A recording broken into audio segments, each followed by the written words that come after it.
Now, ladies and gentlemen, E3 is a very busy time, and fortunately, things don't get quite on the border of mayhem here. However, Saints Row the Third is a different story, and with me is Greg Donovan to talk about Saints Row the Third, a game where mayhem is the least of your worries. That's right. It is definitely pushing the envelope here. Excellent, Greg. Now, Saints Row, third entry in the Saints Row series. Saints Row 2, obviously open world action game, lots of craziness going on. One of these games we used to gather around in the office and just see, just start throwing people into the river or try to fly planes with no clothes on. Like right. Silliness, just real open world playground kind of stuff. Is that what you're going for with Saints Row the Third as well? Yes, and then some. I would say that I think Saints Row 2 solidified its identity of being over-the-top gameplay. Yeah. We wanted to take that theme and that vision and prescribe it to everything, the whole experience. So, and I don't mean to interrupt you now, but there's already mayhem going on right now. There's, indiscriminate punching in the groin. One of the great things about the open world games, the sandbox gameplay, and our philosophy with the whole over the top is, why let players just punch pedestrians when you can take them down by flying takedowns and punching them in the nuts, and then strike a pose afterwards, which is really what makes it. There's a certain unique blend of humor that is very indicative of the franchise, and it certainly comes off very well, we think, in this third iteration. And just one of the things that makes it such delightful mayhem. Now, what we're watching here is a big length of excellent B-roll you guys have brought by. So we're going to sort of, if you folks have questions on what's going on, Greg's happy to answer them.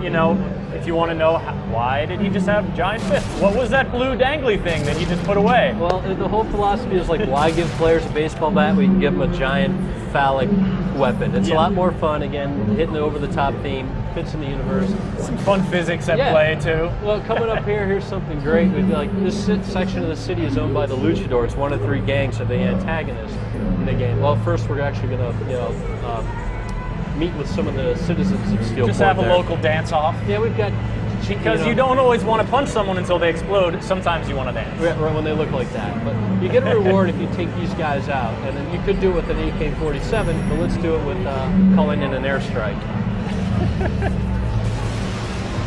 Who says close air support is just for military conflicts? It's like we're giving players these types of weapons from the very beginning of the game. We think it fits. It's fun. So right out the gate, people aren't going to have to wait too long to start going crazy. Correct. I mean, it's like the start of Saints Row the Third. The Saints are at the top of their game. I mean, they're well-known celebrities. They've licensed out their image on lunchboxes, bobbleheads, tennis shoes, energy drinks. So they've got all this money and power. And contextually, for design, it makes sense that we give players these airstrikes and fun weapons right from the get-go. Sandbox gameplay is more fun when you have fun toys to play in it. That's absolutely true. And when you can just pick up and get to that fun stuff, you don't have to wait a huge long time. Now, I presume there will be some kind of progress throughout. You will get access to different stuff or new areas. Talk to me about how the game changes as you play. Right. Okay. So the basic backstory is that there's this group called the Syndicate. The Syndicate is made up of three gangs. They are a conglomeration of very powerful gangs. They ask the Saints to join them. The Saints say, "No way. We want to be by ourselves." That creates the initial conflict. They kidnap the Saints, who bust out of their private jet and land in their city. It's called Steelport. Saints Row the Third takes place in a completely new city called Steelport. And the main setup is the Saints are lost in Steelport. They need to figure out who the Syndicate are and take them out and show the world that Steelport belongs to the Saints, not the Syndicate. And now while we're talking about Steelport, we actually have a question coming in from Edwin in Orlando, who wants to know about the relative size of Steelport versus Stillwater, the location for Saints Row 2. Yeah, I get a lot of questions about city size. It's always been interesting for me. We never set out and saying it needs to be X miles by X miles square. For us, the new tech, it's been does the city feel right for the game? Yep. We didn't want to create a city based on New York and retrofit gameplay in there. We had our level designers and our artists working together and make sure that the space that we created complemented the gameplay. So I honestly don't know how big it is. I will tell you that it's certainly big enough. You're going to see here there's flying vehicles that can fly through it, and you're going to have more than enough area to explore. Excellent. Now, we've got one player playing right now in the B-roll, but one of the great things about Saints Row 2 was drop-in, drop-out cooperative play. Right. Is that making a comeback in the third? Absolutely. We think that model was, press and players alike really liked it. Seamless drop-in, drop-out. Come in anytime you want. We're not messing with it. We're making sure that is definitely a standout feature in Saints Row the Third. And so far we've seen tanks. We've seen this hot car here. Luke from Wales wants to know if helicopters are back. We have helicopters. It's very fortuitous that this question came in here right now. What a timely question, Luke. If driving's not your thing, we got flying vehicles. This is a VTOL, vertical takeoff and landing, equipped with laser beams, heat-seeking missiles. The great thing is you can switch between hover Who wants and a jet. helicopter when you can have the Stag VTOL jet? Right. Press of a button, you'll go right into jet mode here. This thing's incredibly fun to fly. And are we getting a glimpse now with these skyscrapers in the background of just how big Steelport is? Yeah, exactly. That gives you that's a skyline. Those are the hero buildings. These are those really tall hero buildings. Each one is owned by a gang in the syndicate. And what's great as far as customization goes, as you progress through the game, you'll be able to customize your own section of the city skyline, create your own stronghold, so you can create your own super skyscrapers at the edge of the island. Oh, excellent. Yep. And now, if you're creating your own skyscraper, do you have any artistic direction over those, perhaps to make them inspired by a favorite melee weapon? No. Well, I think certain age ratings groups would think we were pushing things a little too far there. So the important thing is like you're able to select the different sizes as well as we're combining function and form. So you'll get like a helicopter pad as part of your upgrade.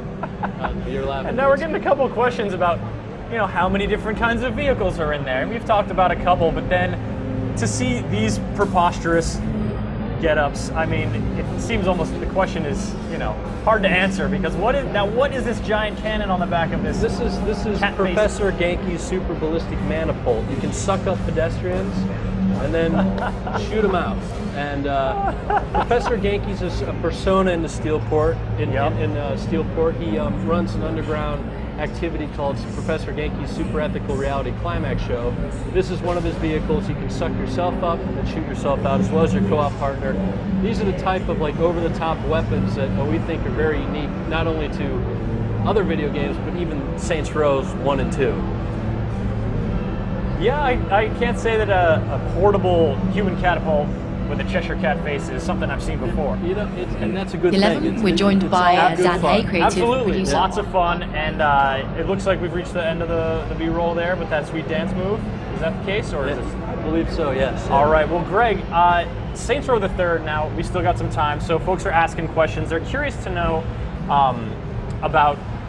Certainly, there's plenty of ways for you to express yourself in Steelport and get up to all kinds of mischief.